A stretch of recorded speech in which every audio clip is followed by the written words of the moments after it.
আসসালামু আলাইকুম রহমতুল্লাহি বারাকাতুহু। আলহামদুলিল্লাহি রব্বিল আলামিন। শুরু হচ্ছে তাদাব্বুরে কোরআনের আজ পর্ব 75, সূরা মুলকের 21 এবং 22 নম্বর আয়াতের দিকে গভীর চিন্তাশীলতার নিয়তে আল্লাহর কালামুল্লাহর তাদাব্বুর তাফাক্কুর যেন আল্লাহ আমাদের জন্য সহজ করে দেন ইনশাআল্লাহ। أعوذ بالله من الشيطان الرجيم.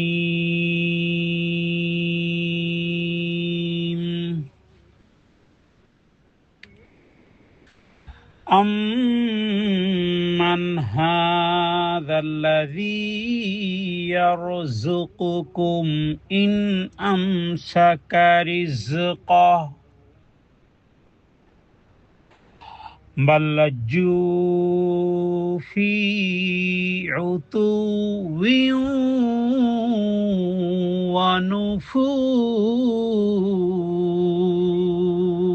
ونفور أفمن يمشي مكبا على وجهه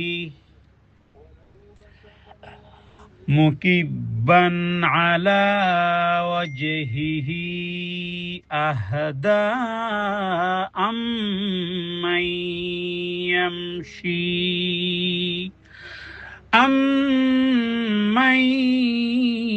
يمشي سويا على صراط مستقيم. আম্মান হাযাল্লাযী ইয়ারযুকুকুম, এমন কে আছে, হাযাল্লাযী ইয়ারযুকুকুম, তোমাদেরকে রিজিক দিবে, ইন আমসাকা রিজকাহ, যদি আল্লাহ তাআলা রিজিক দেয়া বন্ধ করে দেন। রিজিক আসলে আসমান থেকে অবতীর্ণ হয়। আফিস সামাই রিজকুকুম ওয়া মা তুআদুন, ডিস্ট্রিবিউশন ইকোনমিক প্ল্যানটা মূলত আসমানেই হয়, দেন জমিনে সেটা বাস্তবায়িত হয়। जो फैसला होता है आसमान से ही फैसला होता है, जमीन में फैसला होने का नहीं। ইয়ারযুকুকুম মিন আমসাকা রিজকা, যদি আল্লাহ তাআলা রিজিককে বন্ধ করে দেন, তোমাদের প্রভিশনকে যদি আল্লাহ তাআলা বন্ধ করে দেন, কে দিবে? বাল্লাজ্জু ফি উতুউইন ওয়া নুফুর, আসলে তারা লাজ্জু ফি উতুউইন ওয়া নুফুর, তার মানে তারা মূলত আসলে লাজ্জু মানে তারা অবাধ্যতায় লিপ্ত আছে। উতুইন অনুফুর,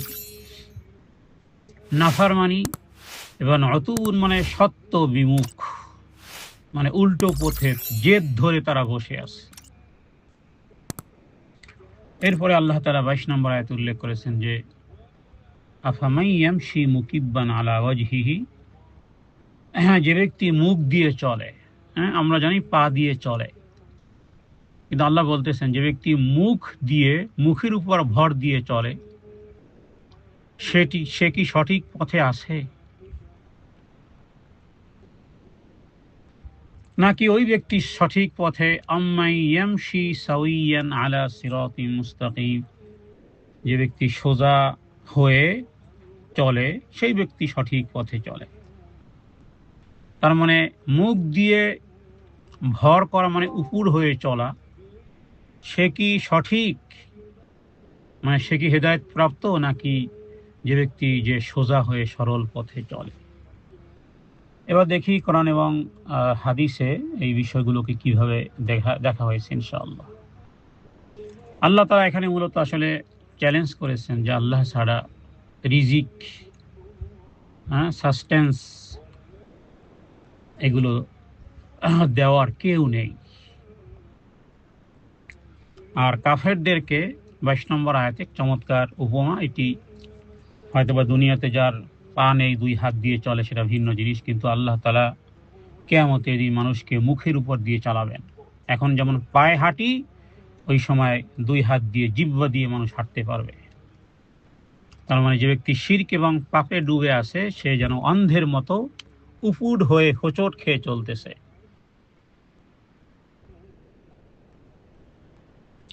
এখানে মূলত মানুষের অসহায়ত্বের কথা উল্লেখ করা হয়েছে, যে যখন দুর্ভিক্ষ আসে পৃথিবীতে, খাদ্য সংকট, তখন কেউ সেগুলো দিতে পারে না একমাত্র আল্লাহ তাআলা ব্যতীত। আর রাসূলুল্লাহ সাল্লাল্লাহু আলাইহি ওয়াসাল্লাম তিনি 22 নম্বর আয়াতের একটি ব্যাখ্যা করেছেন এভাবে,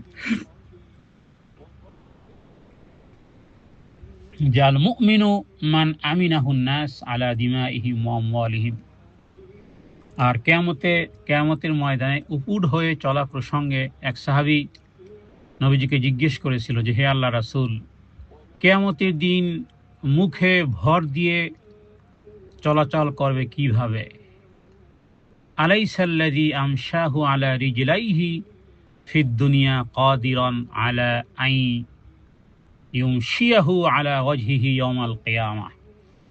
সহিহ বুখারীতে রাসূলুল্লাহ সাল্লাল্লাহু আলাইহি ওয়াসাল্লাম বলেছেন, যিনি দুনিয়াতে তোমাদেরকে পায়ের উপর চালাতে পেরেছেন, দুনিয়াতে যিনি তোমাদেরকে দুই পায়ের উপর চালাতে পেরেছেন, তিনি কি কিয়ামতের দিন তোমাদেরকে মুখের উপর চালাতে কি সক্ষম নন? হ্যাঁ, মুখের উপর, জিহ্বার উপরে, হ্যাঁ, দুই হাতের উপরে, উল্টো। মূলত এখানে এই আয়াতটি মূলত তাফসীরকারকগণ উল্লেখ করেছেন যে আসলে মানুষের অহংকার মানুষকে অন্ধ করে দেয়। উপুড় হয়ে চলা বলতে বোঝানো হয়েছে যে কাফেররা শুধু দুনিয়ার মাটি আর তুচ্ছ লাভ দেখে, ব্যাস।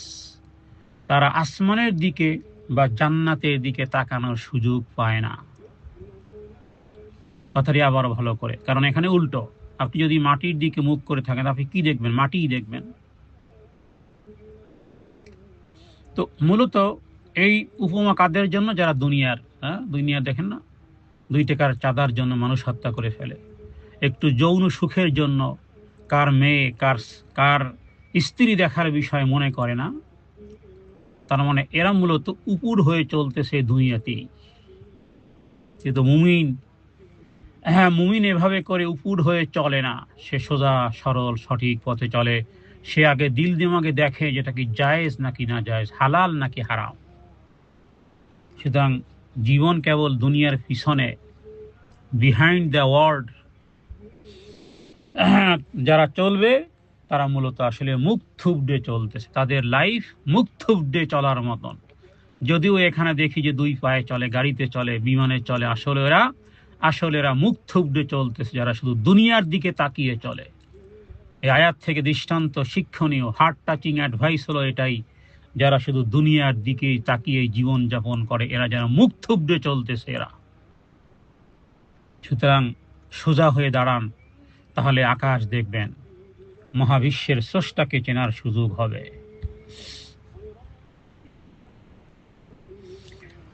সুতরাং একজন মানুষের কাছে ম্যাপ আছে, জিপিএস আছে, সে সোজা গন্তব্যে পৌঁছাবে। অন্যজনকে যদি চোখ বেঁধে তাড়ানো হয় বা দৌড়ায়, সে গর্তে পড়বেই। সুতরাং মুমিন হলো জিপিএস ধারী। হ্যাঁ, জিপিএস, গ্লোবাল পজিশন সিস্টেম, এটা সবাই জানে বর্তমান সময়ে, কারণ এটা দিক নির্দেশনা দিবে। তাহলে একজন সমতল পিচ ঢালা রাস্তায় স্মুথ গাড়ি চালাচ্ছে, অন্যজন এবডো খেবডো মানে কাদায় গাড়ি চালাচ্ছে। তাহলে মুমিনের জীবন আল্লাহ কি বলেছেন এখানে? আফামাই ইয়াহদি আম্মাই ইয়ামশি সাওয়িয়ান আলা সিরাতিম মুস্তাকিম। এজন্য সূরা ফাতিহার মধ্যে সিরাতাল মুস্তাকিম, এটা জীবনের সবচেয়ে বড় গুরুত্বপূর্ণ বিষয়। মানুষের মেরুদণ্ড সোজা রাখে এবং তাকে অন্য প্রাণী থেকে আলাদা করে। দেখেন আপনি, ক্যাঙ্গারু বা অন্যান্য প্রাণীগুলো একটু সময় তারা মেরুদণ্ড সোজা করতে পারে, কিন্তু মানুষের মেরুদণ্ড সোজা রাখা যেন সমস্ত প্রাণী থেকে তাকে আলাদা করে। তো বিজ্ঞানের ভাষায় একটা নাম আছে সুন্দর। তো আধ্যাত্মিকভাবে মূলত মানুষ যখন লক্ষ্যহীন হয়ে পড়ে, তখন তার মস্তিষ্ক, তার ব্রেন নিচু স্তরের চিন্তায় মগ্ন হয়ে থাকে, তাকে পশুর মতন উপুড় করে দেয়। এটাই হলো ভারসাম্য বা ব্যালেন্স রক্ষা করে চলাটাই হলো জীবনের সার্থকতা। কথাটি গুরুত্বপূর্ণ, আবারও বলি, সেটা হলো যে মানুষ যখন পরকাল বিমুখ হয় তখন তার মস্তিষ্ক নিচু স্তরের জিনিস, একেবারে ক্ষুদ্র ক্ষুদ্র জিনিস নিয়ে চিন্তায় মগ্ন হয়ে থাকে। কারো হয়তো কিছু টাকা দরকার, কারো গাড়ি দরকার, কারো বাড়ি দরকার, কারো মোবাইল দরকার। হ্যাঁ, সামান্য কিছুর জন্য সে একেবারে নিচু স্তরের হয়ে যায়। নিচু স্তরের চিন্তা কখন আসে তাহলে আমরা বুঝলাম আমাদের দিল দিমাগ কখন নিচু স্তরে চলে আসে। এই আয়াত থেকে উত্তর হলো যখন মানুষ আধ্যাত্মিকভাবে অন্ধ হয়, পরকাল বিমুখ হয়, তখন আমাদের ব্রেনগুলো দুনিয়ার সামান্য ছোট্ট ছোট্ট জিনিসের প্রতি লালায়িত হয়ে যায়। সুতরাং যে আকাশের দিকে তাকায় না সে মাটির গর্ত ছাড়া কিছুই পায় না। আমরা রাস্তায় চলতে গেলে কখনো ভালো একটা গাড়ি, ভালো একটা বাড়ি দেখে আমরা বাড়িটার দিকে এক নজরে তাকিয়ে থাকি, কি সুন্দর বাড়ি, যদি আমার একটা এরকমের বাড়ি হতো। অথচ তার তার আরেকটু উপরে কিন্তু তাকাই না, মানে আকাশের দিকে তাকাই না। তাহলে যে আকাশের দিকে তাকায় না সে মাটি গর্ত ছাড়া কি দেখবে? মানুষের ডিপ্রেশন যখন বাড়ে তখন সে কেবল শুধুমাত্র বস্তুগত চিন্তায় ডুবে থাকে। আবারও বলি, মানুষের যখন ডিপ্রেশন বা হতাশা যখন বাড়ে তখন বস্তুগত মানে দুনিয়াবি চিন্তায় তার দিল দিমাগ ডুবে থাকে। কিন্তু সে যদি আল্লাহ তাআলার উপরে তাওয়াক্কুল করতে পারে তাহলে মানুষ সোজা হয়ে দাঁড়ানোর যেন শক্তি পায়। মনে করে এটা তো কিছুই নেই, আল্লাহ ইচ্ছা করলে আমাকে আরো বড় কিছু দিতে পারে। এই জন্য তো জান্নাতের ধারণা শুরু হয়েছে 10 দুনিয়া। সুবহানাল্লাহ, জান্নাতের ধারণা শুরুই 10 দুনিয়ার সমান। সুতরাং জীবনটা খুবই ছোট। এখানে আপনি ক্ষমতা বলেন, শারীরিক শক্তি বলেন, খাবার দাবার বলেন, কতটা এনজয় করতে পারবেন বলেন? কত কোটি টাকা হলে আপনি ব্যবহার করে শেষ করতে পারবেন? হ্যাঁ, ঘরের ফ্রিজে কত খাবার খেতে পারেন? সব ইফতারির সময় কত খাবার সামনে আসে, সব খেতে পারেন আপনি? কিন্তু খাবো খাবো করে ইফতারের আগে কত কিছু খাবো, সবগুলোর দিকে নজর দেই, কিন্তু দেখা যায় যে না, সবগুলো খাওয়া যায় না। ঠিক দুনিয়ার জীবনটা খুব ছোট। যদি দুনিয়ার পিছনে পড়ি তাহলে মুখ থুবড়ে পড়বো, ওইভাবে করে মুখের উপর ভর করে চলা হবে, আর শেষটা হবে অন্ধকার। আর যদি মাথা সোজা করে, শির দাঁড়া করে সোজা করে রবের ইবাদতে আত্মনিয়োগ করতে পারি তাহলে শান্তি সেখানেই আসবে ইনশাআল্লাহ। আল্লাহ তাআলার কাছে বেশি করে দোয়া করবেন, হে আল্লাহ, আপনি আমাদেরকে সরল সঠিক পথ দেখান। এই আয়াতের মধ্যে সে বিষয়টি উল্লেখ করা হয়েছে। আমরা সূরা ফাতিহার ওই আয়াত থেকে বলতে পারি, আল্লাহুম্মা হদিনাস সিরাতাল মুস্তাকিম, আল্লাহুম্মা হদিনাস সিরাতাল মুস্তাকিম। 3 শব্দের এক কঠিন দোয়া। হে আল্লাহ, তাদের অন্তর্ভুক্ত আমাদেরকে করেন যারা সোজা পথে চলে। হ্যাঁ, মুখ থুবড়ে পড়া লাঞ্ছিতদের মতন চলা যেন না হয়। কারণ এখানে দুনিয়ার পিছনে চলা মানি আমরা বলেছি যে সে যেন মুখ থুবড়ে চলতেছে, যেটাকে কোরআনুল কারীম একটু ভিন্নভাবে উল্লেখ করেছে 22 নম্বর আয়াতে, যে উপুড় হয়ে চলা। তাহলে মনোবিজ্ঞানে একটা টার্ম আছে যেটাকে বলা হয় টানেল ভিশন। মানে যখন মানুষ কেবল তার সমস্যা, টাকা পয়সা বা দুনিয়াবি হারানো অথবা পাওয়া ইত্যাদি নিয়ে পড়ে থাকে তখন তার মস্তিষ্ক সংকীর্ণ হয়ে যায়।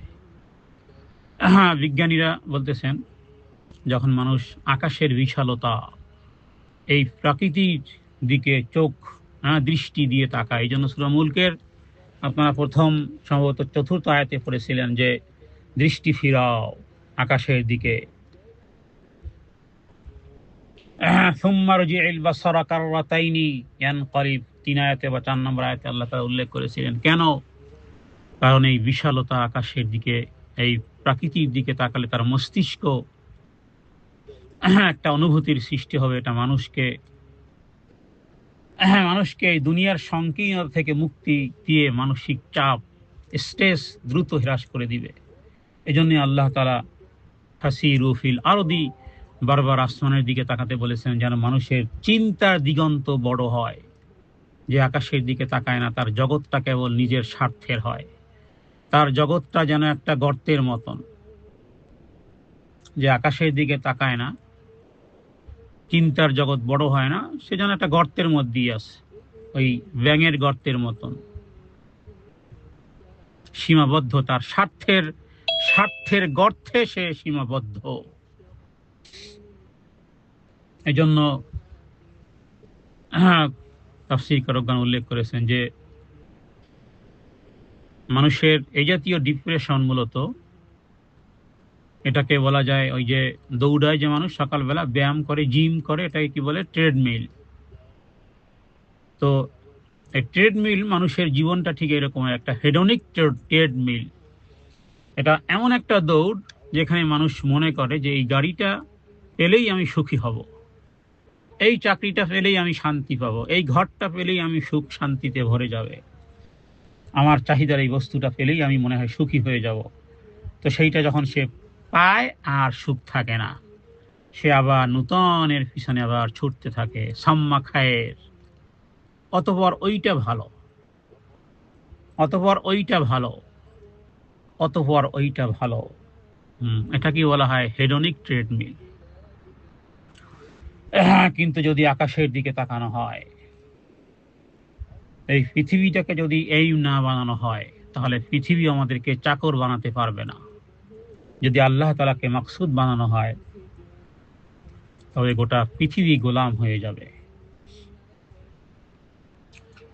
তাহলে এখানে আল্লাহ তাআলা এই 22 নম্বর আয়াতে আল্লাহ তাআলা ঠিক এই রকমের একটা গভীর গবেষণামূলক একটা উদাহরণ দিয়েছে।